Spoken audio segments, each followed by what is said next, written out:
The light is near. Bring your question, leave your fear. With angel spirit signs and soul, the unseen world begins to glow.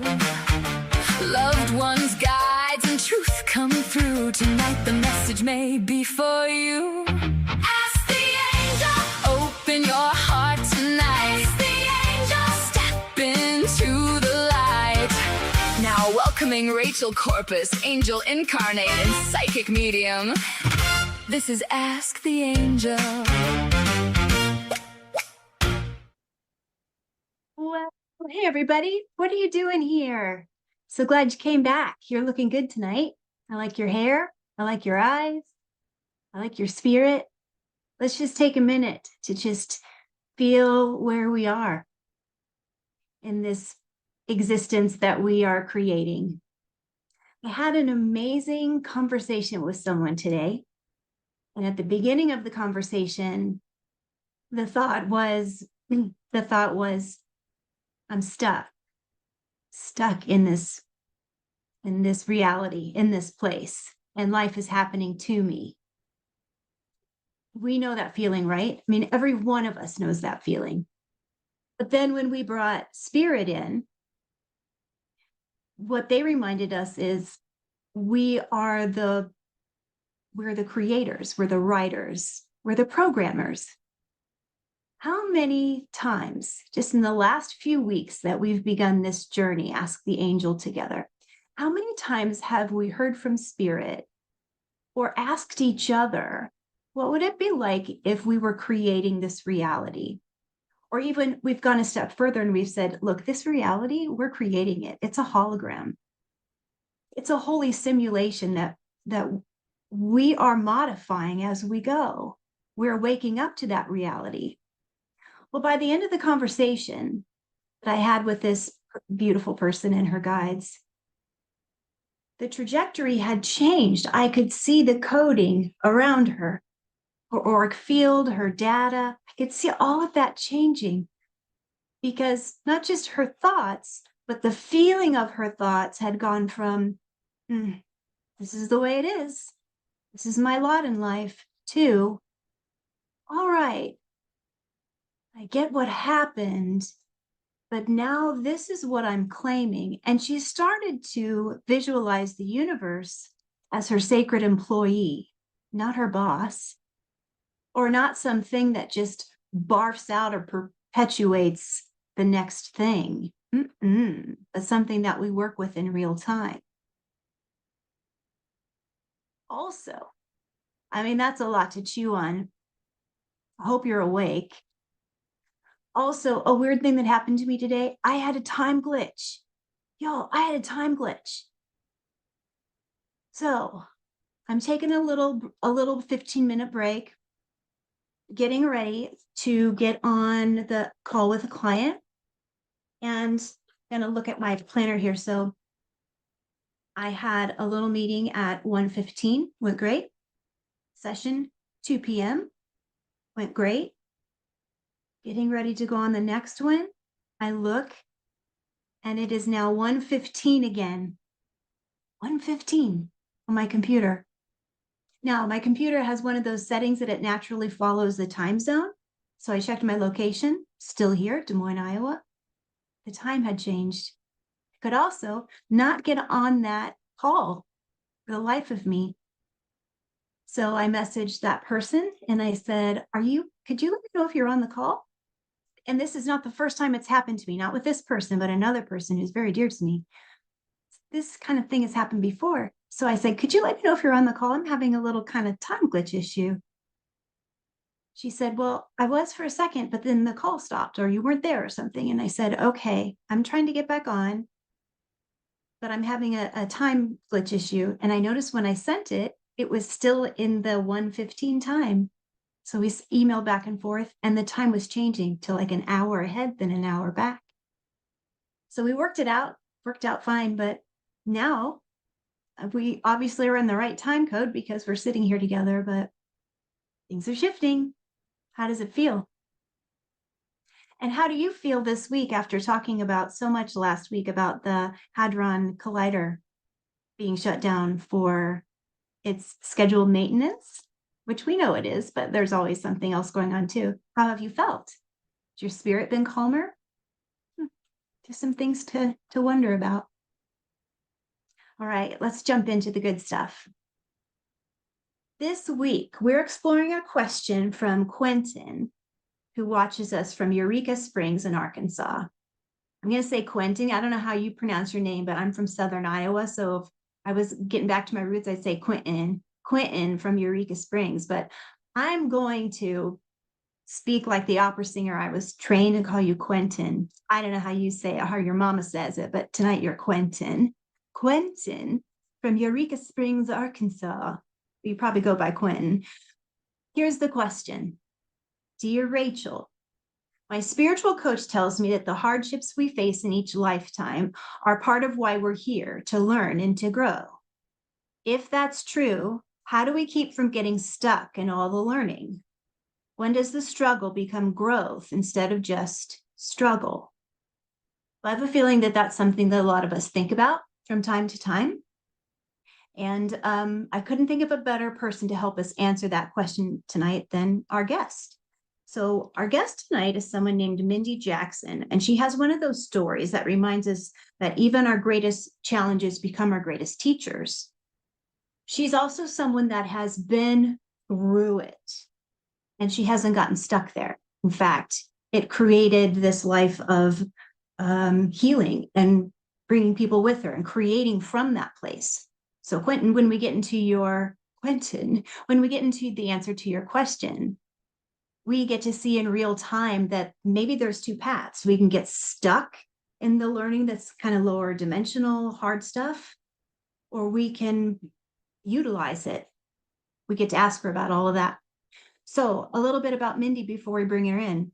She is a professional counselor. She's a Reiki master, spiritual coach. She's a Rose Path initiate and the founder of the Sanctuary of Crystal Sophia. We'll ask her about that. What I love about her is that her work bridges the worlds of traditional psychotherapy and spiritual healing, blending counseling with energy healing, intuition, shamanic practices, and other holistic approaches to help people navigate trauma, PTSD, and life's biggest transitions. Her own spiritual journey began when she was just 5 years old after a near-death experience. Then she had encephalitis and a series of out-of-body experiences that opened her awareness in extraordinary ways. Then, in 2023, her life took another unexpected turn when she suffered a post-operative stroke that caused significant vision loss. During that recovery, she felt called to paint all 22 major arcana cards of the tarot. As she completed each painting, she found herself living the lessons of each archetype. By the time she finished the collection, which she calls Return of the Divine Feminine, she had regained about 95% of her vision. So tonight, we're going to explore what healing really looks like for her now, and for all of us, and how intuition can guide us through life's darkest moments, and whether our greatest challenges can become the doorway to something even greater. Please join me in welcoming Mindy Jackson, who Ask the Angel. Welcome to the show, Mindy. Hi, thanks for having Hi. me. Oh, I'm so glad you said yes. Thanks for sharing your time with us.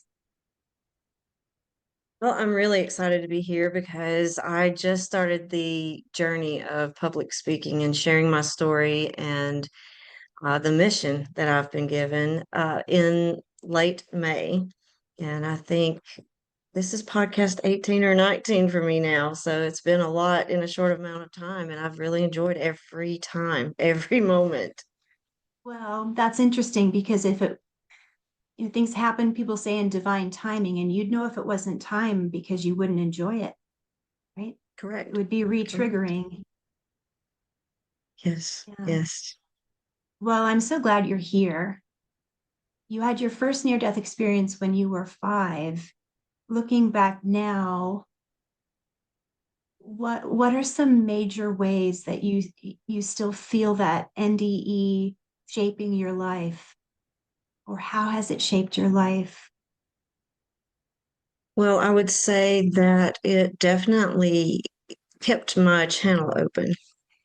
That's one way to put it, is, when we're born, we're pretty wide open, and we all have the capacity for various intuitive gifts. I think actually we're meant to just be intuitive all the way around, because that's what our Everybody is, you think? right. Yeah, I do. And well, I think maybe there are some that are not. That's a possibility, that there's a part of the population that are not. And that maybe they're here to remind us what it looks like to not live from our divinity Mhm. and our intuition, our inner knowing. But yeah, I think, because it happened at the age it did, I didn't have a lot of the world's conditioning yet. I had some, sure.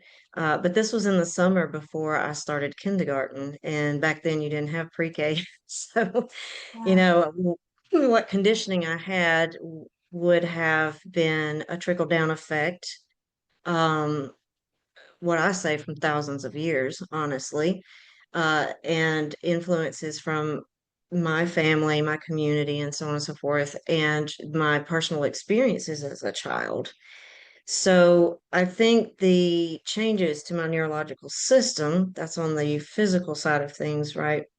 Um, Sort of left the door open. And when the conditioning that did came, it just sort of made spider webs in the door.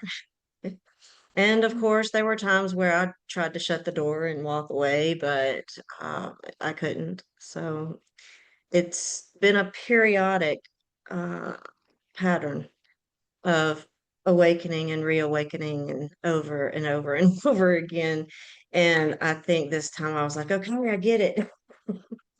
Can, can we stop having the big lessons and now be the teacher? Um, so when I had my first NDE and it was serious head trauma as well, I feel like you're right. I feel like it changed our brain in some way and started that process of like keeping us open and expanding us. And also, like you, I feel like throughout my life, I kept having like more head trauma, like more stuff happened to my head, Hmm. including like migraines and stuff like that. Like things would open up my head to make sure that I didn't ever, I think, go to this side of the spectrum where I was shutting it down totally, or I wasn't aligning with people who were like too shut down that I didn't want to follow them too much. I think there were reasons why that I maybe, I don't know if you want to say like I wrote it in my timeline or God put it in there. I don't know. I don't know. But do you think there's any validity to that? Like we kind of had to keep like ding, ding, ding, ding, keep it open, keep it open. Well, I mean, I kind of alluded to it a moment ago, that we've had 2000 plus years of control, systematic control. Yeah, I'm not trying to make a political statement here. that's What I okay. will Just say say what is you want to we say. we we don't even realize just how conditioned we really are, and the feminine doesn't realize just how masculinized that she is. So things like working on a schedule, that's a masculine oriented Yeah, frequency or energy.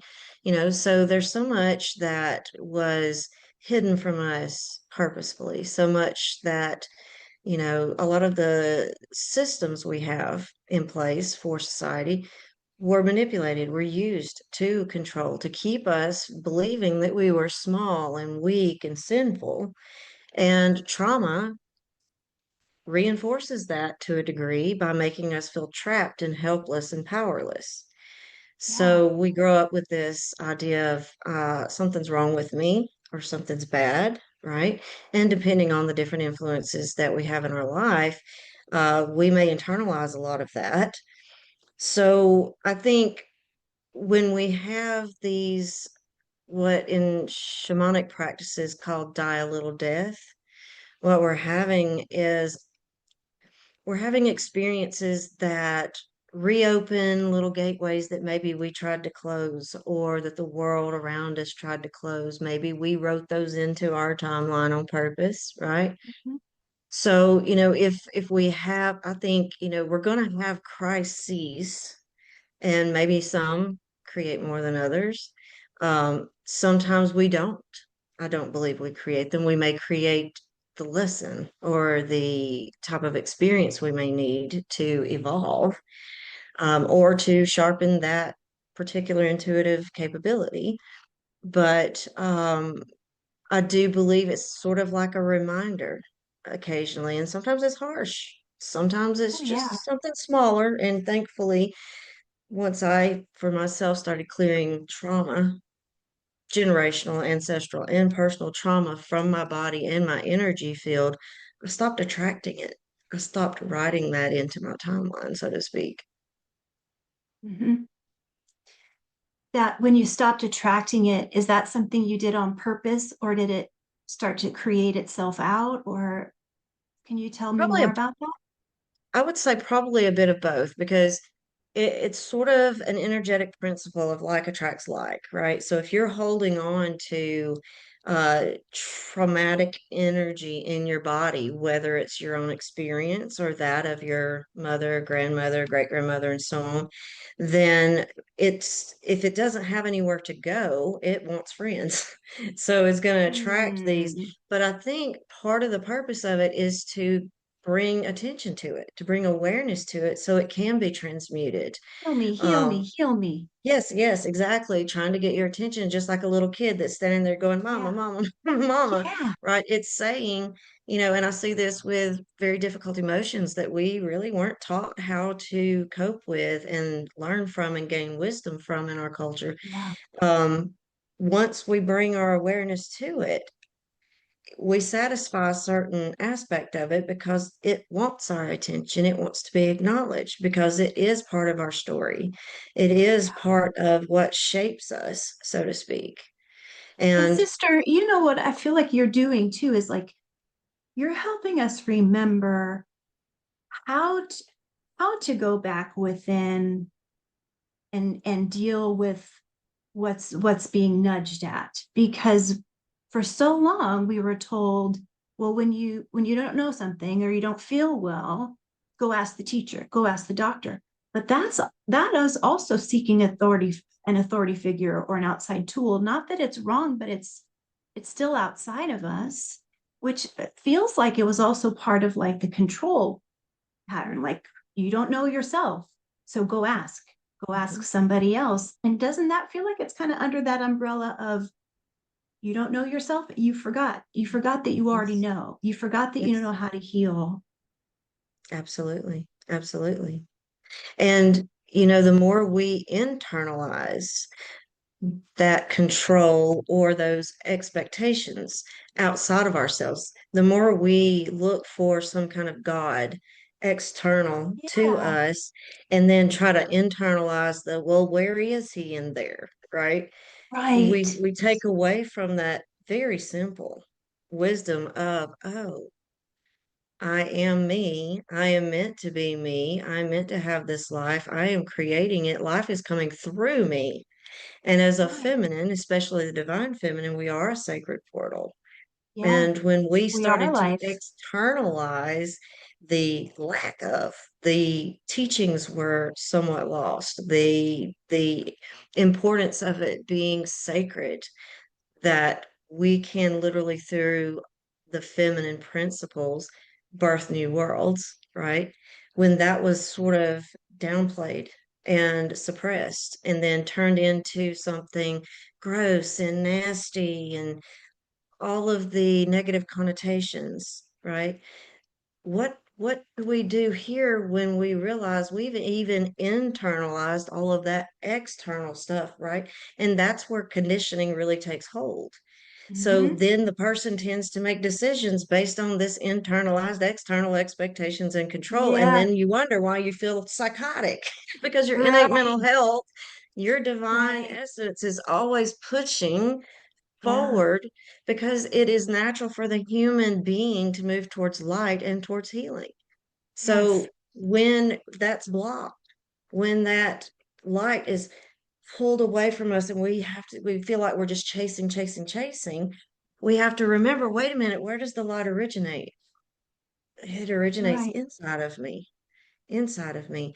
So we can't look at it literally. We can't look at God is within me as in there's some dude sitting on a cloud sitting Right, inside that's the my chest. religious God. Yeah, Right. that's the But this man-made idea religious of God. I Yeah. am divine is what Mhm. Shua is, who I've called him. That was my childhood friend. Shua.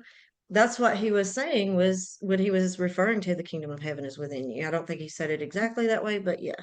That was what he was trying, the He teaching he did. was trying to give us. Hmm? I feel like he did. I feel like that's close. That is what he said. Like it's in us. The kingdom of heaven is within us. The Yes. I kingdom of don't think God is he used within the us. word kingdom, is what I mean, Yeah. because that would mean masculine power only, and he was not here to teach that. He was here to Right. teach that we all are divine essence, and it is the union But of our. I don't think the original word had king in it. I think it was like palace or something. I'm not sure 100% on that. My sense and my feeling is that it was transcendent. It wasn't Like the meaning, expansion. it was the recognition of all of us as divine. So Yes. collective, the Within. collective, Yeah. for lack of a better term, I guess. So when you refer to Sophia, are we talking about like the mother God, the feminine Yes. component of God? Yes. Because In the that's Gnostic usually terms, what a that's lot of where people. we, Yeah. yeah. Can you give us a Gnostic Sunday school lesson for third graders or fifth graders? And go. You can do it. Good way to put me on the spot there. You can do And it. I wasn't raised Gnostic, but Well, that's Gnosticism okay. makes Well, more not many sense, of us right? were. But Not but many the of us were, but Sophia, you felt it all along, didn't you? yes, absolutely. And when I Yeah. say this, especially our feminine presenting people, you're going to notice it yourself. So, the Sophia is the feminine principle, basically saying there's this descent of wisdom, right? Descended from where? Well, if you really look at it, it's higher wisdom, higher knowledge, higher consciousness, This right? deserves a So, pie. what is wisdom? And if you say descent of, what you're really saying here is the embodiment of wisdom, right?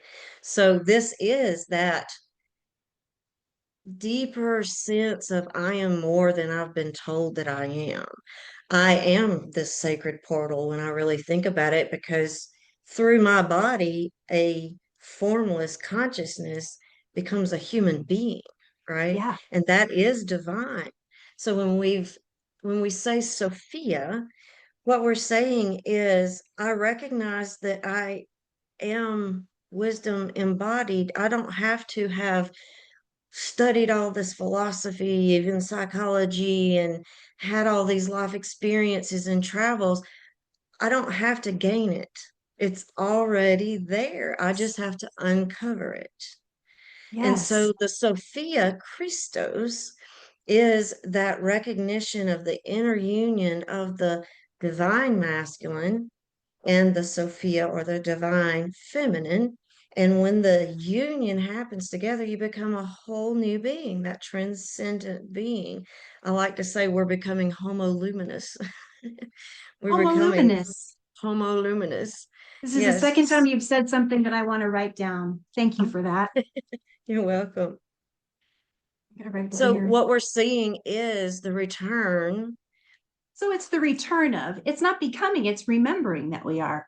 So, it's a return of the key kind of thing, Return. like to turn again. So, what we're doing is turning To again turn again. to turn again. Yes. Return. Which to me, when you say it that way, this gives me chills. Something I was just shown was that when people say that they want to shift into the 5D, it's the returning to it. It's the return to it. Right. But it's also a transcendence of.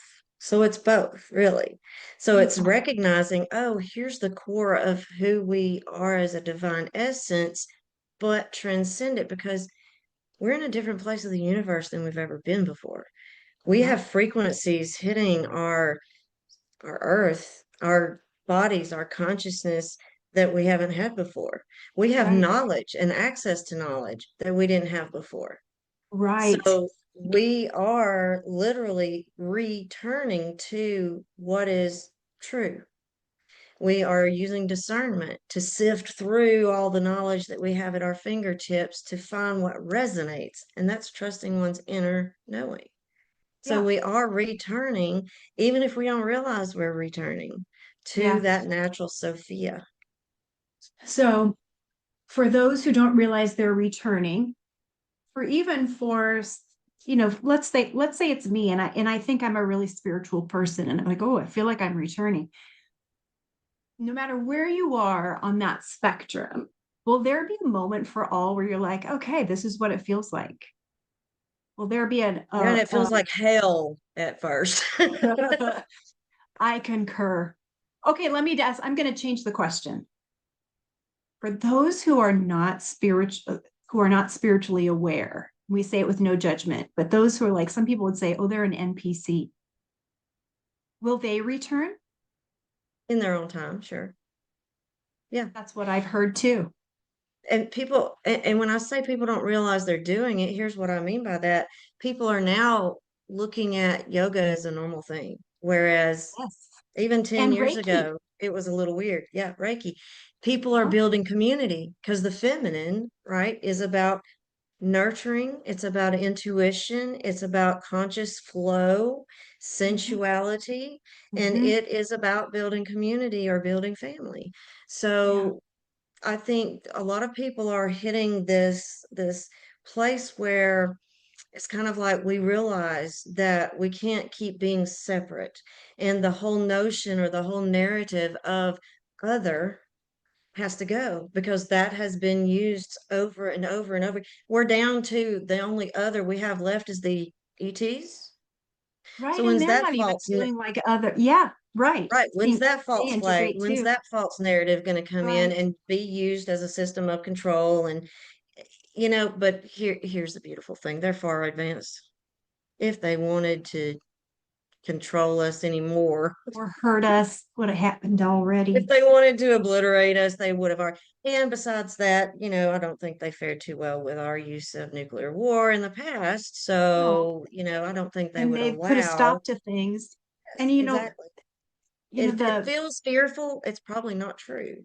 If it it's not feels true. That's part of loving, the it conditioning. probably is. Yeah, There's so many times that I've heard spirit say there is nothing and no thing to fear. right.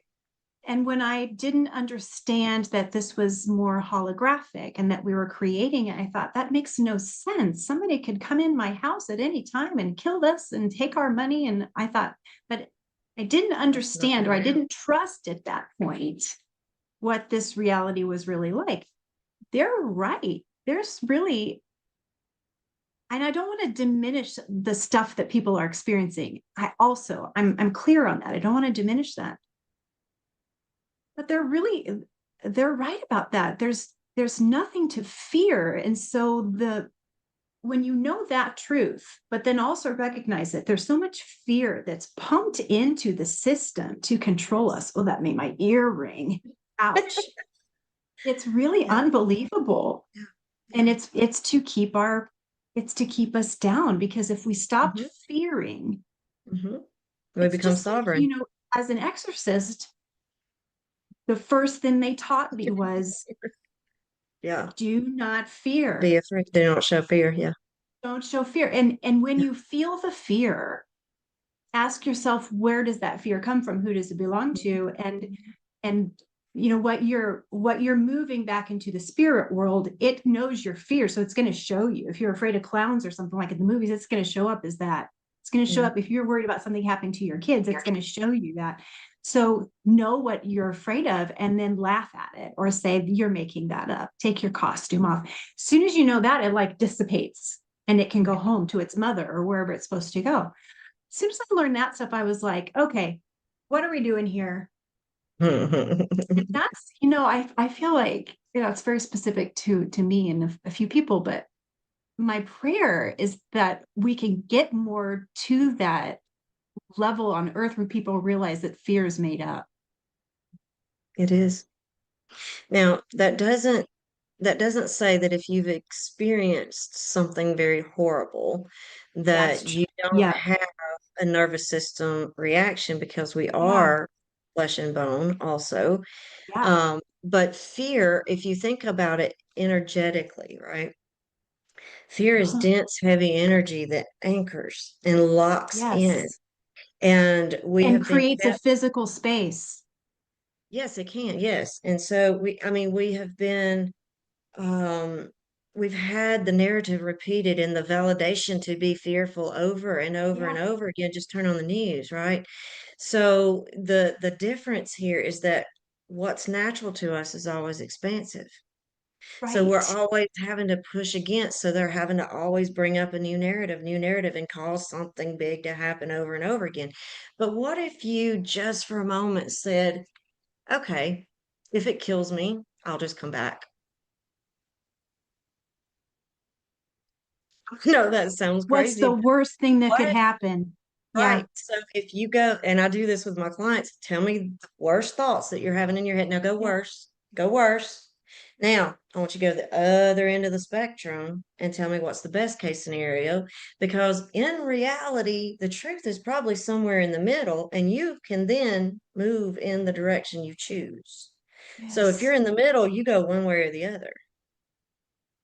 So if we choose to continue in fear, and this is what happens when we have trauma, either collectively or individually, generationally, ancestrally, right? Is we carry this dense, heavy energy, and our intuitive capabilities are locked into a certain space. It's like it can't expand because you're constantly scanning your environment to see where the next threat is. So when Yeah. my clients start to really transmute that energy, find meaning in their experience, have a sense of purpose in all of it, what they notice is that they shift from their intuitive abilities being fear based, looking for a threat, when's the other shoe going to drop, to love based, to, oh, I am a cool person. I would hang out with me, Hmm. and guidance. They're looking through the eyes of love, or through the heart of love. Their intuition is now expanding rather than staying locked in or contracting all the time. And they are seeking positive experiences. They want to help other people heal. How many people have healed and then they want to help other people heal, right? And Mm. they then go in with this sense of purpose, and they realize, wait a minute, this is not who I am. Like there's something else that's me also. And have a great little activity I do with my clients to help them really see that for themselves. And so to see them shift from that fear based to love based, they then realize, oh, it's like they woke up, right? They realize all the conditioning. Well, no, I can't say all, but I will say they will realize the conditioning, the ways it's come about. They will realize and recognize the lies that have been told, how things have been squashed and the voice has been silenced. And then we have the fury. So then we have to learn how to channel sacred fury rather than egoic anger. Okay. Because one is helpful and one is one is helpful and one is not. Well, and the one that I say sacred fury, you're not just mad. You're not just angry Mhm. about something that's going on. You are feeling the weight of all of those voices that came before you that got silenced. all of Mm. those all of those carrying that feminine energy who were killed for it, right? Okay. Just to continue a narrative, just to continue that system of control. There's a reason the divine feminine threatens the toxic masculine, right? And I'm Yes. not trying to be a feminist here either, but well, I kind of am. not Just do not it. that, right? But when you realize, when you wake up to what's going on, and a lot of people these days say, I stepped out of the matrix, right? Basically, that means you just have eyes to see what you couldn't see before, right? Hmm. You That's have a right. awareness of something instead of being caught up in your head, which is the way the world wants you to be. Well, the systems of control want you to be. You shifted from this active thinking into awareness. So Hmm. try this real quick. Bring your attention to the tip of your nose. Breathe in and notice that the air is a little cool. And when you breathe out, it's a little warmer. So in that, what, 3 seconds, where did your mind go? It was in awareness, not active thinking. So our world is constructed to keep us here. Because Yeah. if we shift into awareness, we naturally go here, we go to our heart. What happens when we go to our heart and we have this expanded awareness and we're operating from love and we're building community and we're seeing through the bullshit? Mhm. Oh, sovereignty rather than slavehood. We have freedom, liberation rather than being locked in and continually fearful, continually believing that we're powerless. We're not powerless. Right. My autism needs to tell you something. Okay, go for it. I want to go back like 1 minute. Okay. You were giving you were talking about kind of like a process to talk about, well, I just want to, when we went back in our conversation, I just want to validate that the way you work with your clients feels really good because it feels like they would not have to bypass anything like their feelings or their trauma. And yet they could feel empowered by knowing that they can create something with it and something Yes. better. And I Yes. just love that because I find it to feel like bullshit when healers are like, like when I said there's nothing and nothing to fear, I feel really tender about that because I don't want people to ever think like we're denying that the world is real and Right. that trauma is Right. real. It's not And bypassing. then from that, like you went really cosmic and it made sense because you went from a really grounded space. Yeah. Well, and what I've noticed is that when I have to do a pre-screen with my clients, right? Because I'm not going to work with people who are still stuck in victim mode. Go get Yeah. your core services, learn some coping skills, step out of victim mode. Once you're stepping out of that and you can recognize that you are and you're struggling, that's where I can come in. Maybe you've already stepped out, but now you're like, my life just seems colorless, like dampened, and I'm always kind of going back to this fear. So there's this kind of back and forth. I teach my clients how to feel energy for themselves. We can all do it. It's not hard. So once they can start using We that probably do it and we differentiation. don't know we're doing it too. So how many times have you said, I feel the energy of that? Yeah, yeah, yeah, yeah. How many times have you been around somebody like you're in a shitty mood and you get around somebody who's really energetic and you feel better, right? I can Mhm. feel the energy. How many times can you put your hands near one thing? And here's a real Mhm. test and close your eyes. Somebody can move that thing and you can tell somebody moved it, Yeah. right? So, okay, here's another example. You ever been in that classroom setting or, whatever public setting where you're sitting down, you're focusing, but you feel somebody staring at you. So you turn around and you see they're staring at you and you both like break eyes and it's not a sexual thing, right? Mhm. It is energy is meeting energy. You can feel it calling it because there's that coherence is there. And then you do the weird, awkward, like check every now and then and you catch each other doing Are it you still again, looking right? at me? Yeah. Right. So I help my clients go, okay, let's bring you back into your body. Let's bring awareness to your body. We use mindfulness skills and somatic awareness. And I'll say, okay, what feels like is your stuff and what's not. And that's not even going into the trauma. That's talking about just their everyday life right now because their everyday life is filled with trauma reactions and negative core beliefs and all of these things that trauma, as well as life in general and maladaptive adults, have caused, sort of led to. And the person, what they're doing is their divine self this whole time has been trying to create this way through this density and forgetting to get back to who they truly are. Because if you don't have the density to anchor high frequency energy here to begin with, right, you can't be here for one. Secondly, if you're here like most people who are awake and awakening are to help change things, right, then you have to know what dense energy feels like to transmute it. So if you can't feel it, so what's the first step in removing a splinter from your foot? You notice that the damn thing's there. That's the first Yeah. step.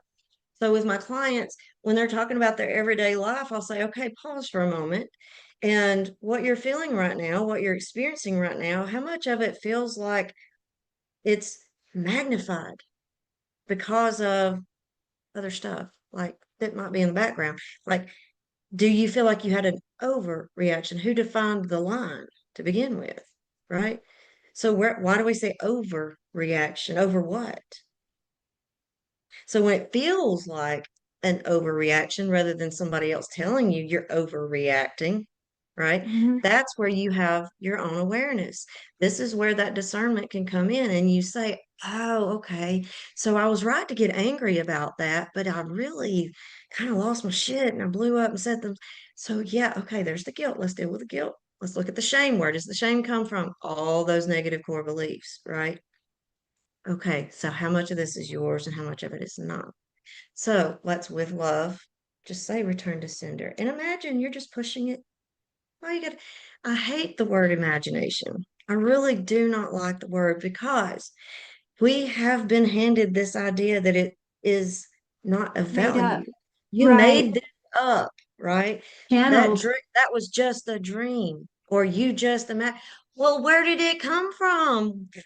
It had to come from some idea somewhere, Yeah, right? that's true. So instead of saying use your imagination and see the energy, I tell my clients to visualize. Use your visual skills and tell me Hmm. what color do you sense that this energy is, or what texture might it feel like if they're more tactile, right? So I get them to really embody themselves, really get in touch with kind of feeling the difference in all these different types of energies, and emotions are energy in motion, right? They're not meant to be stuck in us either. Right. So it's more empowering when it comes to that moment where that client actually like grabs hold and releases and wipes their hand of it, closes the door. There's lots of different methods I use, but that moment when they do it for themselves is so empowering. Can I do it for them? Sure, but that's not empowering. Well, and I think too that that's something, if we have chosen to step forward as the teachers this time around, it feels like part of that sacred agreement is like, okay, we'll do it, but you shouldn't need us forever. Yeah. Yeah. Because my clients actually heal. You Yeah. know, trauma is a challenging one because it doesn't always get to the energy. Now, things opened up and started changing when Besser Vanderkolk came out with his book, The Body Keeps the Score. People started kind of getting it Hmm. then Oh my because gosh, yes. EMDR is still the gold standard. If you ask any therapist right now, they're going to what the gold standard to treat PTSD is, they're going to tell you EMDR. Well, you know how many clients I have come to me and say, well, I did EMDR like 6 years I hear ago that and it all the worked well time. for a while, but I hear then, that all the time. and it's the reality is you didn't get to the root, and the root is energetic. Well, It's we not have a just lot of about the people talking memory. about integrating psychedelics as well, which is fine, and I love that for them, and I've tried it as well. Love it for me. And also, you don't need that outside thing. You You just need to learn how to recognize it. And yes, go now the within. So transmutation process can vary from person to person, but if you beef yourself up and say, what is an alchemist? What is an alchemist really? Right? mhm, Then can you not see where you are an alchemist every day? yeah, I mean, you turn, this yucky, toothpaste stuff into yeah, watery spit that goes down a drain and becomes part of the earth. You just made earth. yeah. I mean, that's just a stupid, simple, right, example. But if a person can really get that I do have control, which is what we're taught not to have, and trauma Right. tells you, yeah, you don't have control, and that is real. A traumatic experience is a traumatic experience because it's unexpected most of the time, 99% of the time, I would Right. say, and it's outside of your control. That's the Mhm. reason your nervous system has the reaction it has. It gets overwhelmed by something that it didn't expect. But let's say you're in a abusive relationship, or you're a child being abused at home, and oh no, when daddy gets home, he's going to hit me, right? Well, before daddy gets home, you're already tensed up because you And know what's after coming. that, Yes, it changes the reality afterwards because you're wondering, am I safe? yes, yes. And they're constantly through fear scanning their Yeah. environment to see if they're Yeah. safe, right? When that child uh gets to a certain point in their development where identity starts to form, right? That sense of identity, that sense of who am I on the inside, often can even either feel absent, right? Mm. Or it can be shameful because I must be bad since daddy hit me, Oh, right? And must that's have what been my fault.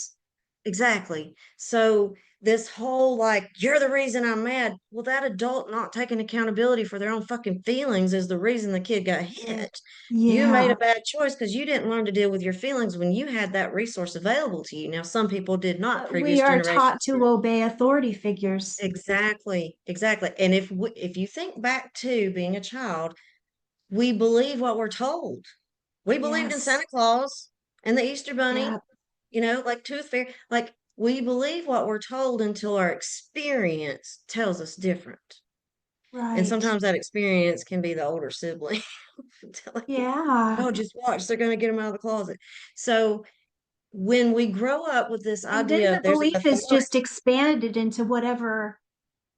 It's like for that child who was hurt by her dad, it's not like, well, that wasn't true. Her truth expanded. Like, okay, now authority figures are unsafe. yes, yes. And if they are a fighter versus a fleer or a freezer, Mm, they will buck authority. This is where you get ODD, right? okay. This is where you get that rebellious, oppositional kids running away from home. Well, my question is, what are they running from? Because that's natural for a kid Right. to do, is to run from a Right. threat. And if they don't have a way out, if they don't have a door, then they feel trapped and they freeze. If they Right. can run and hide and get away, they can escape. So all of these behaviors turn into the kid at school that gets into fights, or the kid that runs away or gets on drugs and alcohol, right? It's escapism. Or the person who just stands there and watches the bills stack up, stack up, stack up, stack up, feeling I can't do anything about it. So all Yeah. this has authority over you. This has control over you. This makes you feel powerless, helpless, trapped. And your nervous system is the innate mental health trying to get you out of that, right? Hmm. Then told, oh, you're overreacting. Calm down. Right? Oh. Yeah, tell a woman who's pissed off to Oh. calm down. See what happens. Mm. So, and with the world constructed the way it is, where all of those same narratives are reinforced over and over and over again, it's radical. It is radical for us to go in and say, you know what? I'm not going to do that anymore. I choose to forgive that, and I'm going to choose to find meaning in that. I'm going to challenge that belief, and I'm going to radically trust my own inner knowing. We get intuitive flashes constantly. How many of us pay attention to, oh, well, yeah, I was thinking about you earlier. Why? Yeah. Why were you thinking about that person earlier and then you ran Yeah. into them at the grocery store? Yeah. And that's just the vague one. How many times have you been in the grocery store and you heard your name called and you turn around and there's nobody there or nobody looking at you? And you're like, well, what was that? Okay, that was an intuitive, clairaudient experience of something that we could have a whole another podcast about, Hmm. right? Yeah. So we have, and especially your mothers, you're gonna notice that mother's intuition, right? You can just look at your kid and know when something's wrong.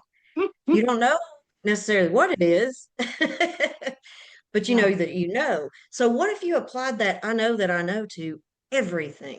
And you trusted it. And then you go to other women and you say, I have this knowing about this. What you're going to hear 9 times out of 10 is me too. Yeah. Yes.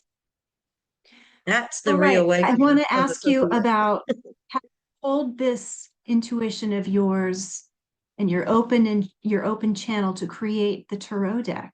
So there's not many times you hear someone who has had a post-operative stroke, significant visual loss. And as she's recovering, you're not just laying there watching Hallmark or listening to Hallmark movies. You create a Mm-mm. tarot deck, Mhm. 22 major arcana card deck. Mhm. Do I have that Well, right? it was paintings. I Oh my painted them. gosh. You They were painted acrylic them and then paintings. it Yeah. created, oh my gosh. But I never published it as a deck. I just have pictures of them. Yeah. You And I must. sold part of it.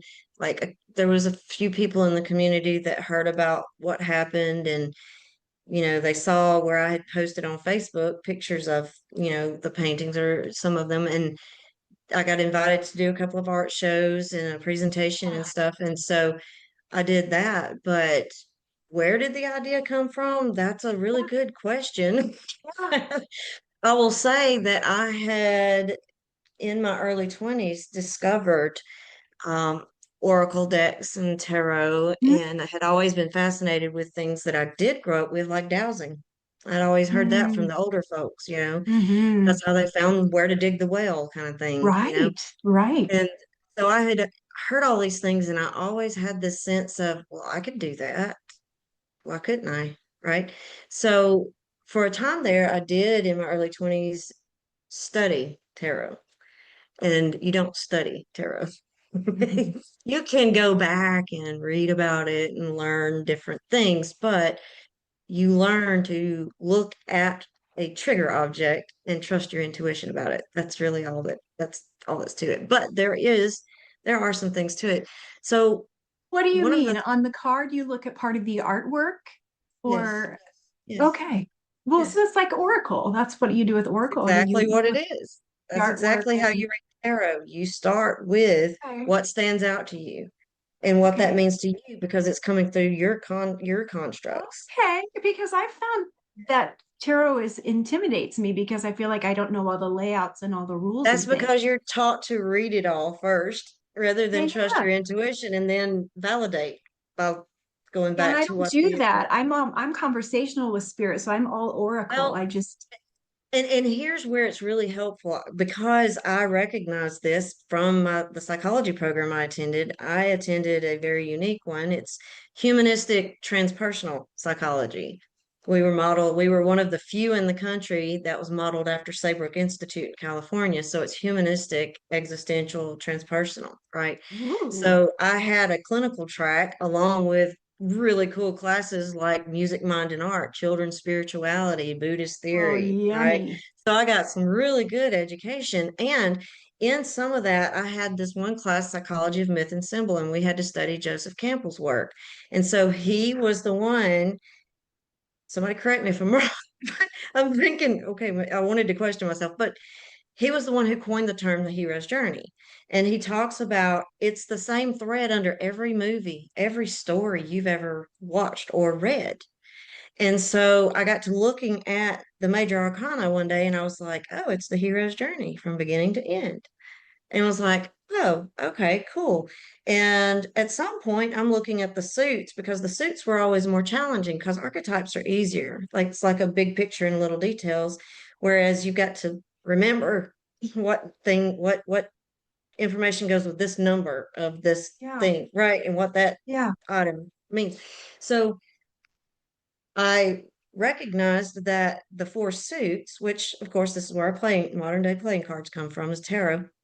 The four suits are really the four main archangels because each of these archangels stand at a cardinal direction holding each one of these items. So Gabriel holds the cup or the chalice, Uriel holds the coin or the Hmm. pentacle, Raphael is in the east. He holds the caduceus or the wand or the rod, however you want to interpret that.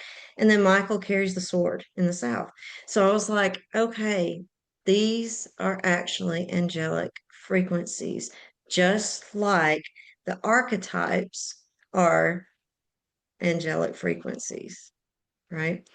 What is the archetype of the divine feminine, right? So it was this, let me just see what happens. And I took the Rider Waite deck, which is the sort of the original that most people refer to, and where it was a masculine figure, I made it feminine. Where the color Hey, white was used, I made it black. So if anybody wow. knows the tarot enough to know, your Fool is your very first card. It's number 0. They go up to Yeah. 21, so you have 22 cards. So the Fool is on a cliff with a gunny sack and a dog. So he's leaving home or leaving the community to go on an adventure, not knowing what he's gonna what's gonna happen, and he goes through the perils, gains his tools, uses them, and ascends, so to speak, grows, becomes a new person, whatever the storyline is. But he comes out having used those tools properly, gaining the knowledge of how to use them, right? And he comes to the world card where it's victory with all 4 Mm. of those items. So, but on the Fool card, for example, you see a male figure with a gunny sack and a white dog. So, and he's on a cliff, right? So I made a woman in black robes with a wand in her hand in front of the full moon on a cliff with a black cat. Oh, Like, this is perfect. so witchy, right? I love So I it. did that, except for I kept the emperor, but shifted him to more elven, kind of an elven look with Yeah. tattoos on his hands where he's holding the sword with the Aries symbols on it. The tattoos on his hands all represent the divine feminine. So you have the moon and things like that. So, Beautiful. um, Beautiful. yeah, so I had no idea what I was I getting mean, myself that's into. amazing. I mean, it shows kind of answers Quentin's question. Like, no matter what happens, we're growing from it. Listen, I Yeah, loved having you on. I hope you'll yeah, come back sometime. sure, How can anytime. people get a hold of you? Well, you can go to Psychology Today, actually. The best way to see a full idea of what I do and how I do that is going to be with eyes to see and ears to hear. When you look at my Psychology Today profile, the little website I have for it is subpar. And the Sanctuary of Crystal Sophia, hopefully that website will launch this fall. So you Great. can Well, we'll type put in it all Mindy in the Jackson. comments. Yeah. Yes, it'll be in the comments. And when you go to Psychology Today, you just put in the therapist's name and a location. If you can't remember Carrollton, Georgia, just remember Georgia and look for the redhead. Very good. Well, we'll put it in all the Sure. notes here. So everyone, thank you so much for joining us today. And you can find me at rachelcorpus.com. You can catch Angel Talk, the podcast. And Thomas says he'll have that in the episode description. He's so great. Thank you, Thomas. We love you. Catch Angel Talk, the podcast. Season 3 is coming up, and join me all next week, same time. And we'll have a great discussion again. So I love you all. Keep being kind to yourselves and others, and keep that halo straight. Hard, breathe deep, let the light come in. No perfect questions, no polished disguise, just real people talking to the other side. I ask the angel, come on, ask away. Ghosts, guides, pets, and past lives.